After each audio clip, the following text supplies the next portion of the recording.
This is Covenant Marriages. On this show, we believe that marriage is blissful. God's design and intention was that marriage should be beautiful and enjoyed. On today's episode, we will be exploring the topic of friendship with opposite sex in marriage. That is, you are a man and you are married, you are a husband, but your best friends are female, or you are a woman, you are married, and your best or closest friends are male. How will your spouse handle that issue? So we're going to be going to the streets as usual. There'll be a vox pop and we'll ask people on the streets what they think about the topic. We also have a power couple coming in to discuss with us on the topic based on their experience. Exactly. So don't fast forward us. We'll be right back.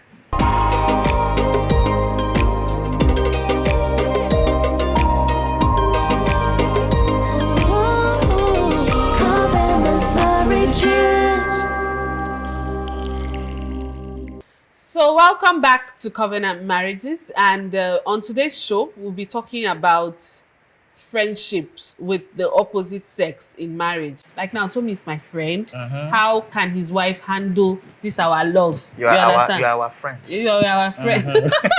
So basically, Tommy, do you have this kind of scenario? Have you come across this scenario in your 5 years where you have female friends and then it's causing friction? Yeah, even the team I work with, 90% are women. Okay. Yes, and yeah, we like to go out a lot. If you ask my wife, where's your husband? She knows where I am part-time. Sure. Yes. If I'm going somewhere to have breakfast or lunch, I'll just send her a message. This is where I am. Yes. So I think it's the best thing is just communicate about everything. I see.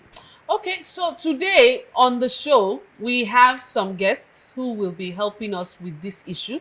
They are experienced with this issue and they are Christians.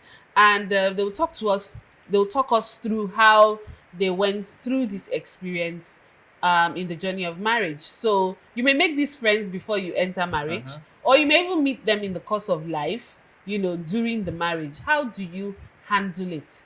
Stay tuned and we'll be back with these answers very shortly.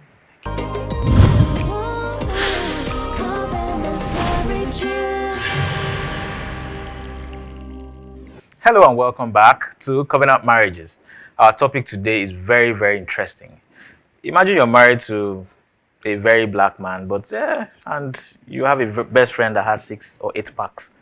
How would you handle this? Chigo. Well, my husband is, you know, like when he came into my life, Oh my God. all other guys melted away. Oh wow, you chased them? Likewise, chased them. Like I had eyes for no other, so I can't relate. I can't deal. So it's not about the packs for you? No, it's not about the packs. What are we doing with packs? Who packs We're talking about the spirit. Who packs it? We're talking about the inner man. Deep. Yeah. And as for me, you know, you can't have a diva like me in your life and you see other women. True. So all his other friends, they melted away. I can't deal. And I'm saying your husband, the man is strong, he's stand well. You know? But you know, there are some people that have challenges with this issue. Like True.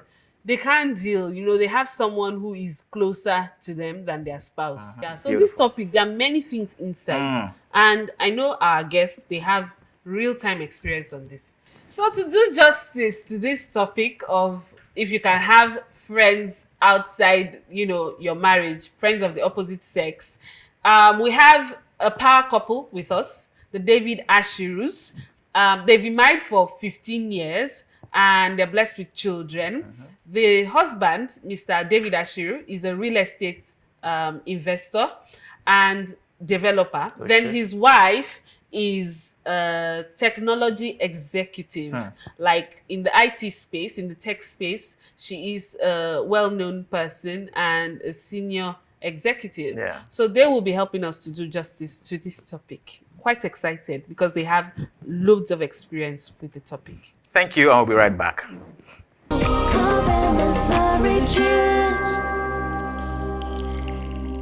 So, Mr. and Mrs. David Ashir, welcome to the show. We're so happy to have you here. Wonderful, 15 years. Tommy, see your future. Behold, These ones, they are our role models. So they're 10 years ahead of you. You're welcome to the show.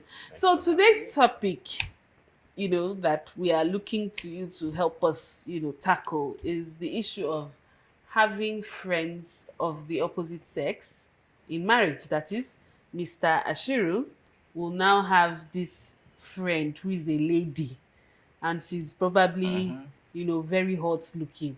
Or Mrs. Ashiru will have this dude with six pack plus plus, and he's her very good friend. In some cases, they'll say that's their best friend. How do you manage this in marriage? First of all, do people have this kind of situation? You have friends Yes, of we do. you do. You have friends. Okay, please help us.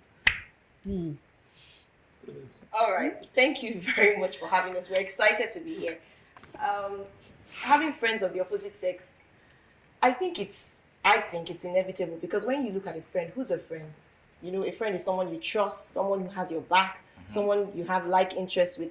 That does not discriminate by gender or even age or even race. It could be anybody. That's who a friend is. So I think it's inevitable. You will have friends of the opposite sex. How you handle that and what you do and the boundaries that you set, I believe, is what is important. So I hear you saying you should set boundaries. Yes, You- definitely. Okay, so in managing it, you should have boundaries, some level of, there are some friends they just show up at your house, and how do you manage that? How do you manage some friends that they do not have? So probably you met the person before you met Before you got married, Yes, you have this friend before you got married, and then you are so close. In fact, it is that friend that convinced you or To go helped with your you husband. to take the decision to marry your spouse. So where do you start to set the boundaries? Give us practical examples if you can. Interesting. Okay, I had a lot of female friends before I got married. Oh shit. Still being naughty. And when I got married, before we got married, she knew I had a lot of female friends. But at the point of getting married, some things need to change. It wasn't right after being married to have friends that I'm calling at all kinds of hours of the night. I had to be sensitive to her as one, my partner, and actually supposed to be my best friend. For a while, I never called her my best friend. I used to call her, you are my true friend. Because I felt I had a best friend out there, but she was my true friend. But with time, I realized the notion was wrong.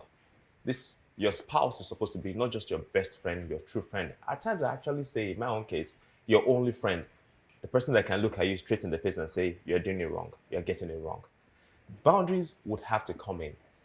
Good friends, real friends, would understand the need for those boundaries.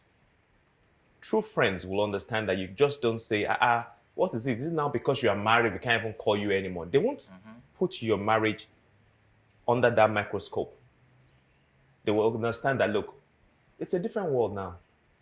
It's no longer David that they knew in school or David that they knew when they started working. So they will It's understand the now- boundaries. They would understand the boundaries. Okay. But you have to be very clear what the boundaries are. I think I picked something from you. You said you had a best friend, and then with time, your wife. How did you make that transition? Like really practically. Trust is earned, they say. And the reality is, in my wife, I found someone that earned trust very quickly. Initially, when we got married, I used to say things like, well, I can't share this with you because you won't be able to handle it. But that was me projecting me on her. But over time, I found I could actually trust her. I could say to her that, look, I feel this way about that person, without thinking she's going to be like, man of God, you feel I'm a man. Let's start before we say the man of God. But over time, I could confide in her my weaknesses. I could confide in her my fears.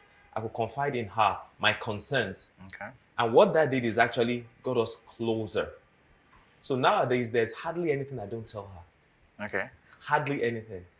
So how long did it take you to earn that trust? So is there a formula, when you are married, 2-3 years, you earn this, 5 years, you earn the trust? How did it? Your question is, how long did it take me to earn that trust? Yes. No, how long did it take her to yes. earn And your mhm, trust? Your trust.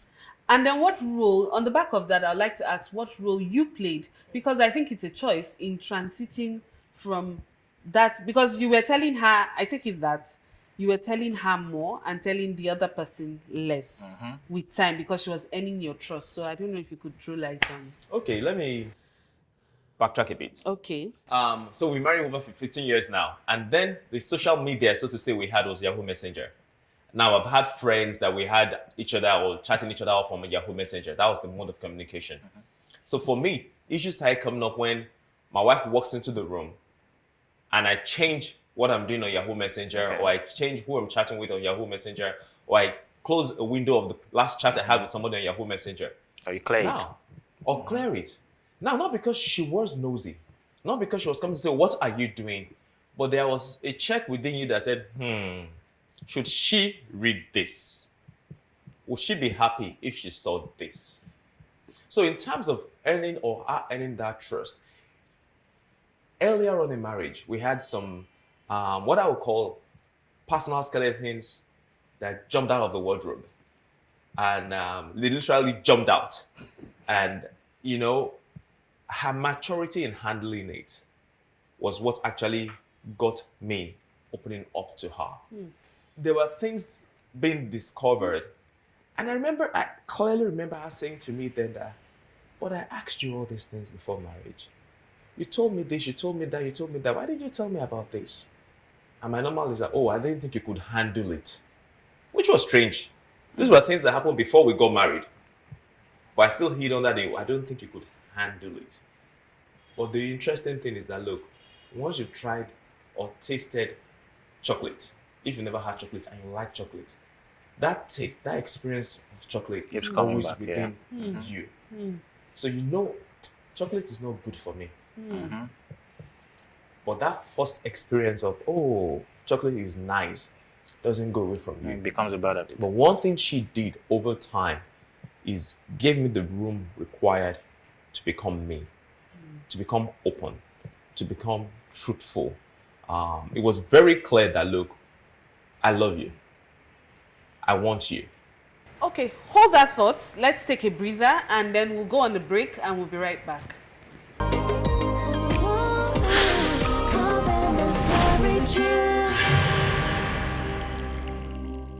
Hello and welcome back to Covenant Marriages. Right about now, we have the David Ashirus in house, and we've learned how skillful Mrs. David Ashirus has been. So join us as we continue on this journey. Thank you. Okay, Wow. so yeah, so while you were talking, I just figured how skillful your wife is in handling. Chocolate. Yeah, because that's a very, very skillful thing to do. So what are the skills you think one should have in handling things like this and in earning the trust of your spouse? Yes, advise somebody watching. Wow.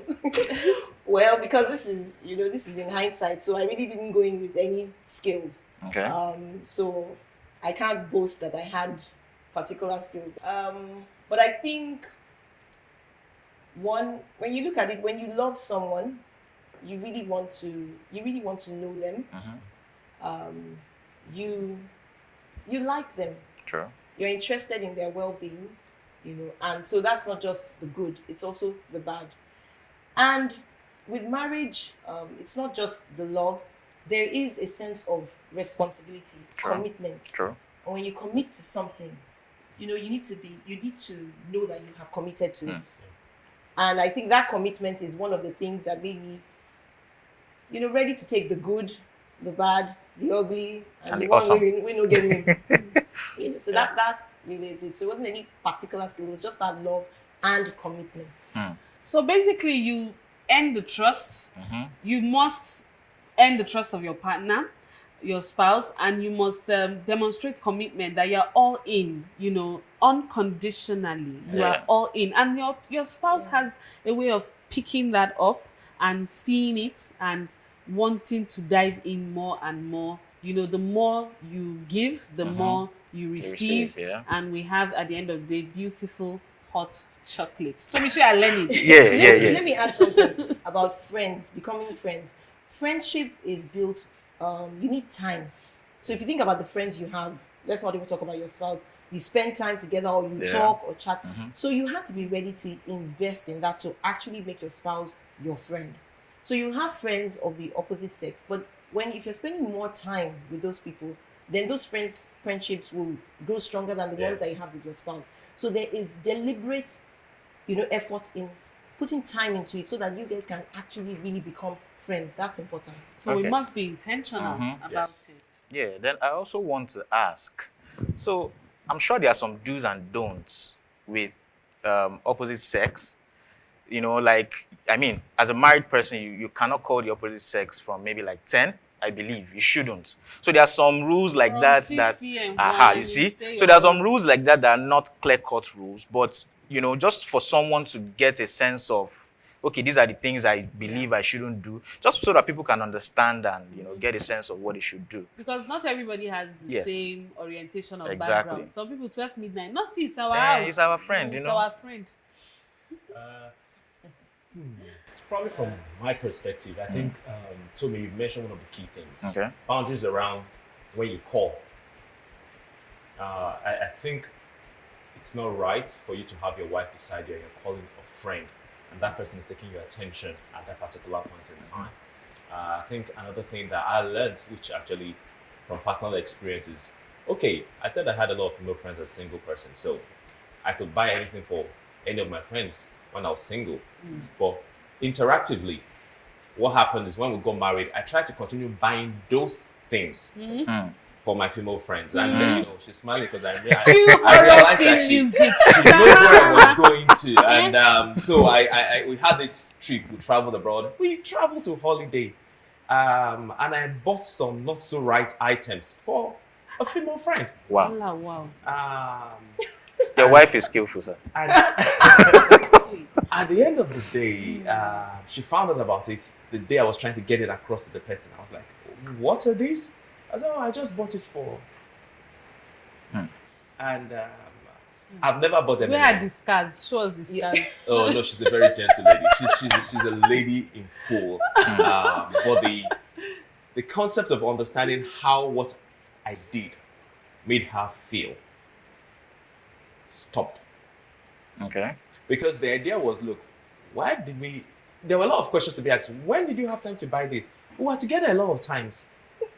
How come in I didn't buying know. different things for different people, and you were asking my opinion? You never asked my opinion about this. So I think once you become married, not even become married, once you're serious, this is the person I'm going to get married to. Review your circle of friends, your circle of associations. Decide, okay, these are the things I can't do anymore. I think this is where sometimes premarital counseling comes in play. Yeah. And people are advised, okay, these are the things you can do, these are the things you can't do, these are the things you should do, these are the things you shouldn't do. Okay. But for me, the kind of interactions you've had should stop. Okay. The kind of gift items that was nice to give when you were single, review them. The amount of time you spend with those people should review them. I'll leave that. I'm sure she has. Yes, because he said something very important. He was talking about the friend that he bought gifts for, and he said, when I found out. Okay. So you see, for me, I don't like to put rules or formula because it's really about you people. And when you trust each other, your rules may be different. But there's some warning signals. If you have a friend that your spouse does not know about or cannot know about, that's a signal. True. Yeah. True. If you're doing things with that friend that you can't tell your spouse or your spouse does not know about, that's a signal. True. So it's not necessarily about don't call after 10 p.m. I speak to people of the opposite sex at 12 midnight. Okay. But there's nobody I'm speaking to that he doesn't know about, and he can actually be there with us, as in sitting down there speaking. Again, this is over time. Yeah. So maybe in your first or second year or first 5 years, you may not want to stay you may with not want to do that. True. Talking at 12 Very midnight, true. but we understand and we know each other's friends. So I think it's really important if you know that you'll be able to reveal and you can reveal, then that shows where you are. Wow, it's been so enriching, and that is the goal of covenant marriages Yeah. to show people that they can have a full and a rich marriage, regardless of differences, regardless of these issues Yeah. that people feel sometimes are just impossible to deal with. Thank you so much. We've learnt a lot. I have learnt a lot. I am going to put into practice. Yeah. Told me. Have But you learnt? I've learned to, but just one more thing I want to ask, Okay, just to what? clear. Is it okay to bring your friend before that is now married as a family friend into your house? As your ex. Not ex, oh, not ex. I did not say ex. What you Friend, call? friend. So imagine you're very close to this guy. Maybe he was your best friend for a while before you got married. Is it okay? He's married with 5 kids now or 12. For all you care, is it okay to introduce him into your home as a family friend? That's if your husband gels with him, anyways. Is that okay? I don't see anything wrong with that because we have that. Oh, okay. Okay. I was the lucky pick for her. She had, I think, was it 9 or 10? I've lost count now. When I approached her to be my girlfriend and Suitors. fiance, then wife. And what has happened over time is I've come to know those people. I remember when we did a 40th birthday, I actually did the surprise birthday and I brought some of these people around, and we've become friends. Okay. That we share and experience things together. But yeah, so again, know yourself as a couple. Beautiful. If you agree together to do it, it's not an issue. But not that you bring them to come and score a point or to try and do something. No. Okay. It's it's now being done from a mature perspective. That was in the past. This is now the new you. Okay, so we've picked that we should be intentional. We should earn the trust of our spouses. We should set boundaries.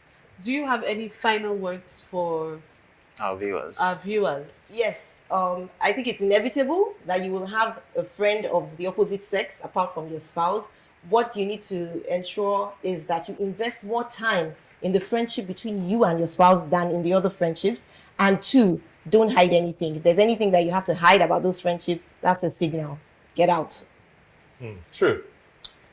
If it's unavoidable for you to have close friends of the opposite sex, at the formation of the friendship, during the friendship, and at any time, make sure your spouse is aware of every interaction in that friendship.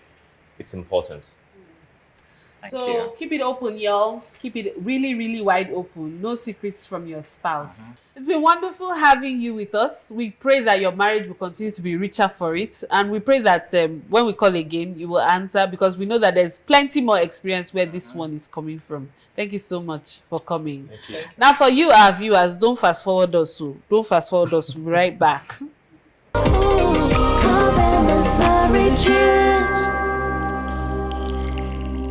Okay, in my opinion, from experience, I feel like when it comes to marriage, the closeness with the opposite sex is something that I would strongly discourage.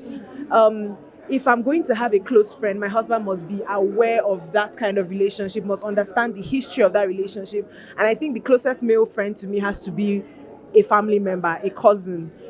My close male friends are actually his friends. So I try as much as possible to keep a healthy distance, that's the word, healthy distance with close male friends.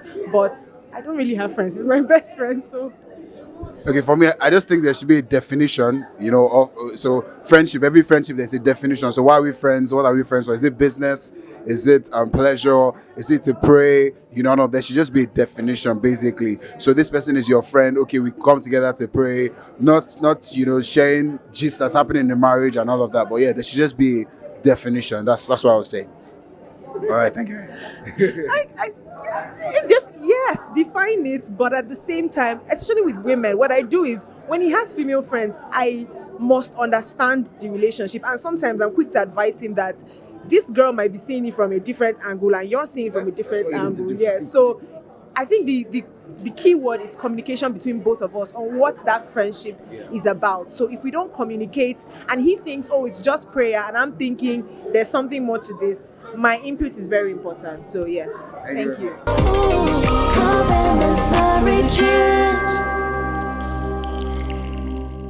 Hi guys, and welcome back to this amazing show. Wow, we could hear what David Ashirus talked about. So men out there, be careful when you're buying designer bags and shoes for other women out there and your wife doesn't know about it. Chigo, what do you think? I'm just imagining what I would do to my husband if I find out that he bought something Love is private. forgiving now. Love is what? forgiving. Love is what? Private. If that's something private, it's not sure about that man was talking about too. For somebody that is not me. Dr. Edebi, you know what's up. Like us on Facebook, follow us on Instagram, subscribe to YouTube, and follow us on Twitter so you can catch up with us and what's happening, all the latest information from us. It's been wonderful bringing you this show. Remember to be doers and not just hearers only. Bye-bye. Bye.